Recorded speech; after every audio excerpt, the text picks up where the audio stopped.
महाराष्ट्रामध्ये ड्रग्सच्या मुद्द्यावरून सध्या राजकीय वातावरण चांगलंच तापले असल्याचं पाहायला मिळत आहे। उपमुख्यमंत्री एकनाथ शिंदे यांच्या बंधू राजांच्याच हॉटेलवर मोठ्या प्रमाणात ड्रग्सचा साठा सापडला आहे। आता यावर ठाकरे गटाचे अतुलराजे भवर यांनी उपमुख्यमंत्री एकनाथ शिंदे यांना सवाल विचारला आहे। ते म्हणतात, उपमुख्यमंत्री एकनाथ शिंदे यांच्यामध्ये थोडी तरी नैतिकता शिल्लक असेल तर त्यांनी आपल्या पदाचा राजीनामा द्यावा।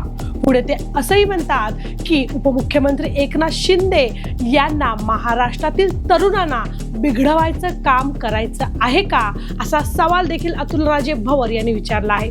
महाराष्ट्राचा उपमुख्यमंत्री म्हणून घेणाऱ्या एकनाथ शिंदेने अगोदर राजीनामा दिला पाहिजे। स्वतःच्या भावाच्या हॉटेलवर जर एवढं ड्रग्स सापडत असेल तर महाराष्ट्रातील तरुणांची वाट लावल्यासारखं झालेलं आहे। महाराष्ट्रामध्ये हे जे काय ड्रग्स सप्लाय होत आहे हे एकनाथ शिंदेच्या भावाच्या रिसॉर्ट मधून होत आहे असं म्हणायचं आहे का? त्यामुळे एकनाथ शिंदेना अगोदर जर नैतिकता असेल एकनाथ शिंदेमध्ये तर त्यांनी राजीनामा दिला पाहिजे। जवळपास 10 वर्ष झालं या महाराष्ट्रामध्ये ड्रग्सचं रॅकेट वाढलेलं आहे आणि स्वतःला मुख्यमंत्री म्हणून घेणारे उपमुख्यमंत्री म्हणून घेणारे एकनाथ शिंदे तुमच्या भावाच्या हॉटेलमध्ये ड्रग्स सापडते। लाज वाटली पाहिजे तुम्हाला सगळ्यांना।